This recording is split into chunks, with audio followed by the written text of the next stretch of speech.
Hi everybody, Dan Bobay here. Hey, I wanted to do a short little video on what I do to clean brass.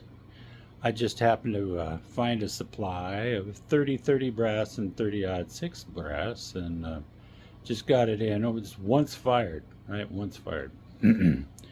um, yeah, we'll get into that. Anyway, so the weather here in Texas today is sunny.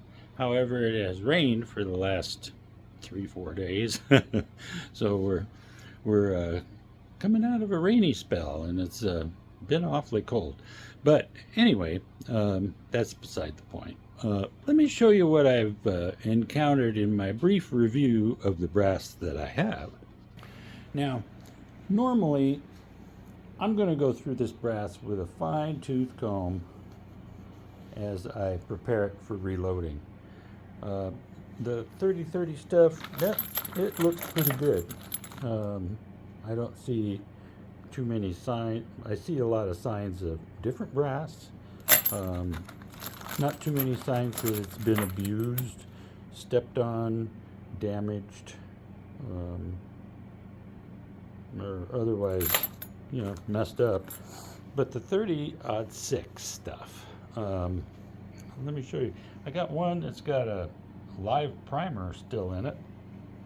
I've got two that have punched primers in them, and I got this one that's kind of strange. Anyway, it looks like it's been annealed.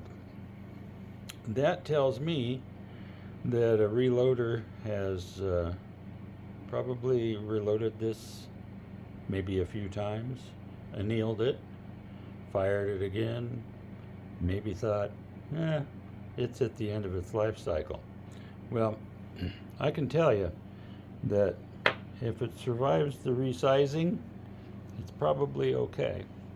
So I'll probably resize that sucker, and I might anneal it again if I can identify it after the cleaning process.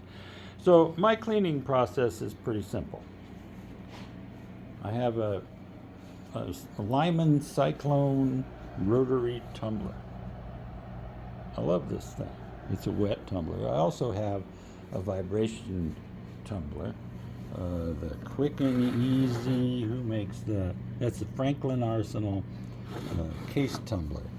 It's not bad. Actually, I have walnut shell media in there. I also throw a bunch of small nails, screws, things like that in there to help with the process. But before I start it up, I'll put Brasso in there, and I'll put a little bit of water in the media. That makes the brass come out really clean and sealed up really nicely. So my process here is that I'll put all of those shells over there in this here tumbler, along with this round media, which I just got. Mostly got the round stuff because I do have the little stainless steel bars. There's 5 pounds of media in there. Those little bars get jammed up in the larger cases, and I have a heck of a time getting them out of those cases with a shoulder. So I decided I was going to try the round stuff. I'll let you know how that works when I get done. So I use a half a cup of crud cutter. I use 2 regular spoons of Lemmy Shine in this tumbler, and I only fill it up 3/4 full with water after I have everything in there. So let's do that, and I'll show you what that looks like as we get it started. Okay, so now we've added crud cutter, Lemmy Shine, and water, and the shot. I noticed I spilled some of the shot as I was pouring it in there, and this is new shot to me. We're going to see how this performs because it's not magnetic. I was not able to pick it up with the magnet. So we'll see how this goes. It's anybody's guess at this point. So I'll keep you posted. We'll put the lid on it, tighten that down as best we can, and we'll put it on there, and I'll let it run for maybe a good 15 minutes or so, and we'll see what we got when we get done with that. I'll see you in a minute.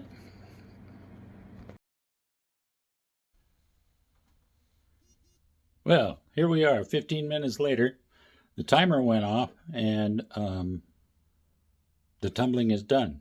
So let's take a look and see what we've got here. Bum, bum, bum, bum. Now you may be thinking, wow, I gotta have all this equipment to clean brass. No, you don't have to have all this equipment to clean brass. You don't even have to clean brass.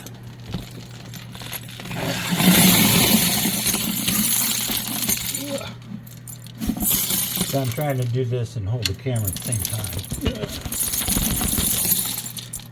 So, sorry if you're taking a ride in the ocean here.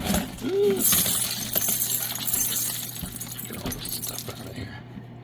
Alright, anyway, how's it look? Looks pretty good, huh? Yeah, I think so too. Let me explain that comment. I was 16 years old. My dad handed me a box of stuff. He said, here, put this together and let's reload ammunition.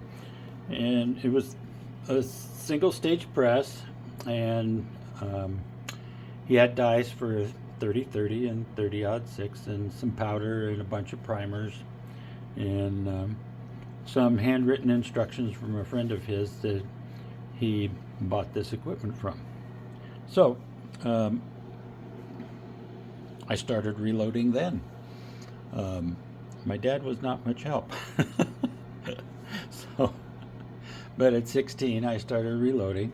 I never cleaned brass.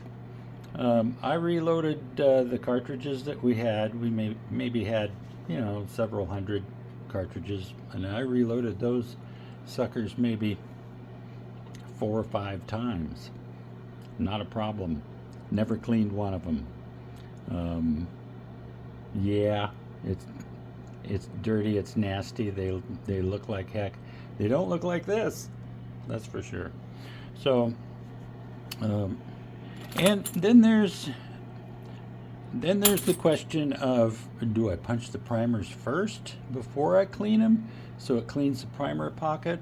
Well, you can do that at a separate step after you've cleaned the brass, because you think about it, all the junk that's in there, if you don't clean some of it out, that's going to end up in your dies.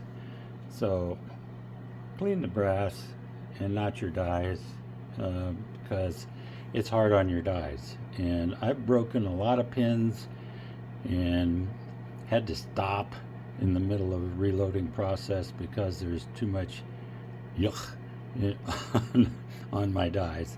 So that's why I clean my brass. But if you're just starting out, you don't have to clean the brass. Make sure it's the right size, make sure it's sized properly, make sure the primers are pressed in correctly. You're good to go. Not a big deal. Just inspect the brass thoroughly. Make sure that you have good brass to begin with. And I intend to do that with these. So my drying process is real simple. Of course, I have this this 2-stage dealy bopper here, which will help me separate the media from the cartridges. And that's fine, so the media is in the bottom, but the cartridges are going to go on this fancy towel here, and I'll wrap them up because it is cold here. I don't know how it is where you're at, but it is cold here. So I'll wrap them up in this towel, let them sit overnight. They should be dry by morning. It's usually not a problem. So Anyway, that's what I do, and in a nutshell. I got some more range pickups there, so from my own range, anyway, which is right outside the window here. Yeah, give you a shot of that. Yeah, that's my range. Yep. Anyway, that's really all I have today. I'll be going over some of the reloading process later on. This is an instructional video meant to help you get started in reloading if that's your intent, and get started in cleaning brass, because a little bit of a science. You gotta experiment, and trust me, when I wanted to find the right mix of chemicals to clean brass, I got every cleaner in the house, different quantities, different types, some of them actually turned the brass black. So you don't want to have to go through that. So my main ingredients are obviously Crud Cutter and Lemmy Shine and water. That's pretty basic. Anyway, so that's all I have for today. Please like and subscribe, and we'll see you on the next video. It could be just about anything. Could be construction, it could be reloading, it could be doing some I need to do some ballistic testing on some 30-06 cartridges, and that may be the next video. We'll see. Anyway, so talk to you later, and you take care. Like and subscribe. Have a great day. Bye-bye. Oh, hey, just one more thing. If you have media that you're using to clean your brass, you need to clean it after you clean the brass, because the stuff that's on the brass ends up on your media. It also ends up in the drum there, so you got to really just wipe it out with a paper towel. What I like to do is I'll take this media, I'll put it in some kind of container with some water, maybe some Dawn, some dishwashing liquid of some kind. Shake it up a couple of times to break that crud off of there. You can use Crud Cutter too. Crud Cutter's a little pricey for that, but you could use it and at least clean it, and then just let it dry, which is what I'm doing here. I'll leave this in here overnight. Tomorrow morning it'll be dry. So, because this is just a screen thing. Anyway, okay, so that, again, is all I have for you. See you next time. Bye-bye.